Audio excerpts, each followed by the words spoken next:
चाचा चौधरी और सामान्य ज्ञान। एक दिन चाचा चौधरी के घर पर साबू और चाचा चौधरी। चाचा जी, आप में आखिर ऐसी कौन सी बात है कि आपके पास हर सवाल का जवाब मौजूद है? अरे भाई, मैं एक सीधा साधा आदमी हूँ और हर समस्या का सीधा साधा हल खोजता हूँ।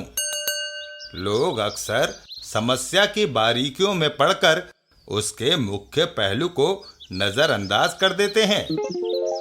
चाचा जी, दिमाग की खुराक क्या है? तजुर्बा। साबू, जिसको जिंदगी का जितना तजुर्बा होगा उसका दिमाग उतना ही तेज होगा। साबू फिर से एक सवाल दाग देता है। चाचा जी, सामान्य ज्ञान क्या होता है? चाचा चौधरी साबू को लेकर घर से चल देते हैं। आओ बाहर चलते हैं। रास्ते में सामान्य ज्ञान का कोई ना कोई उदाहरण मिल ही जाएगा। रास्ते में आगे से रिड़कू राम चला आ रहा है। तभी अचानक उसका पांव फिसलता है। ओह! और वो जमीन पर गिर पड़ता है। कमबख्त, जब से ये नए जूते लिए हैं मैं 10वीं बार गिर चुका हूँ। दुकानदार कहता है जूते ठीक हैं, तुम्हारे पाँव कमजोर हैं जिससे तुम ठीक से चल नहीं पाते।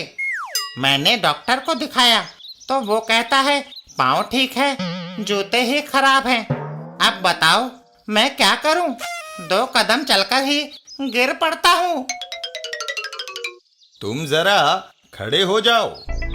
रिड़कू राम खड़ा हो जाता है। लो, हो गया। अब इन जूतों को उतारो। लो, उतार दिए।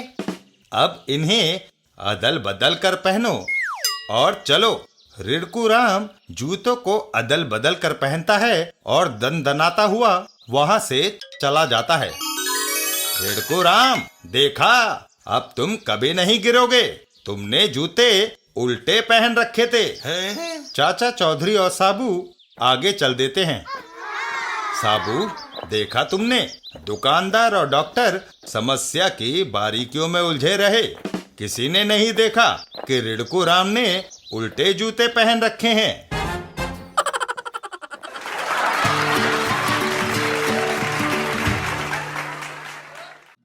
चाचा चौधरी और सॉफ्टी। एक दिन चाचा चौधरी के घर पर। लो, सॉफ्टी खाओ। वाह, मजा आ गया। चाचा जी, मेरी सॉफ्टी। ओह, वह तो मैं भूल ही गया। चाचा चौधरी रॉकेट के साथ चल देते हैं। ठहरो, मैं अभी लाता हूं। Softy parlour. अरे भाई, साबू के लिए एक स्पेशल सॉफ्टी देना। ये लो।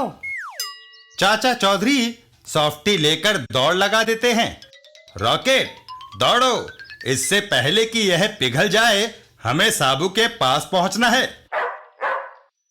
थोड़ी दूरी पर यह महिला सोने की चैन पहनकर जा रही है।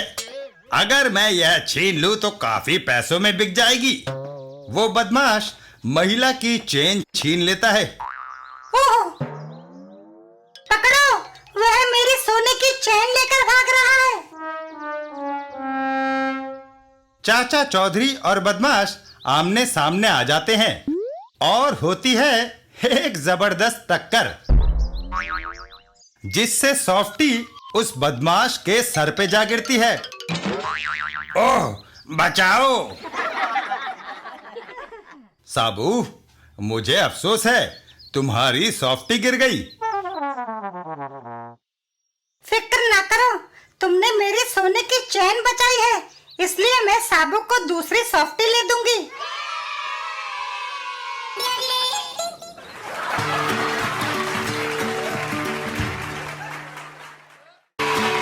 चाचा चौधरी और शेखू बदमाश। एक दिन जब चाचा चौधरी रास्ते में जा रहे थे तो अरे छेदीलाल, क्या बात है? रो क्यों रहा है? मैं मरने वाला हूँ। शेखू बदमाश ने मुझे धमकी दी है कि अगर मैंने उसे 1 लाख रुपया ना दिया तो वो मुझे जान से मार डालेगा। तो तुम उसे 1 लाख रुपया दे दो, तुम्हारी जान बच जाएगी। 1 लाख रुपया जाने से मुझे हार्ट अटैक होगा और मैं मर जाऊंगा।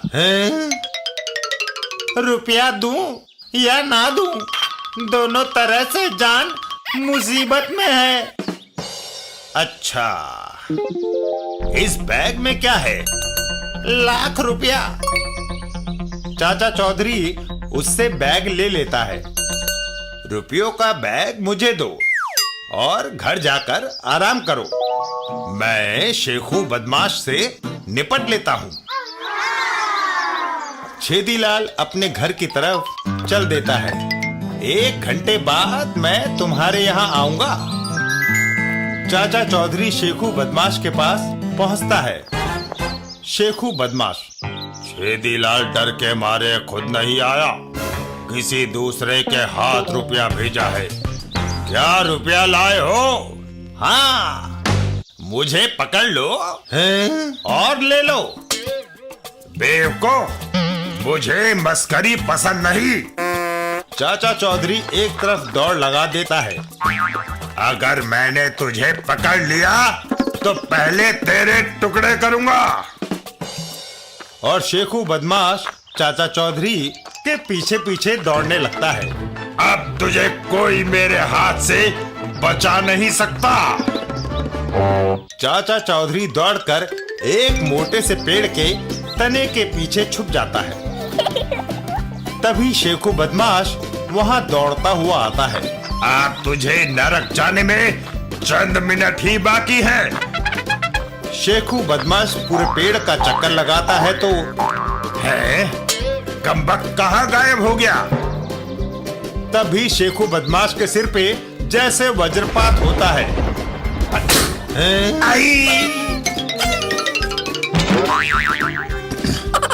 चाचा चौधरी पेड़ की कोटर से बाहर निकलता है। बड़ा दारा सिंह बनता था। और चाचा चौधरी वापस छेदीलाल के घर पहुंचता है। छेदीलाल, संभालो अपना बैग। शेखू बदमाश अब तुम्हें तंग नहीं करेगा।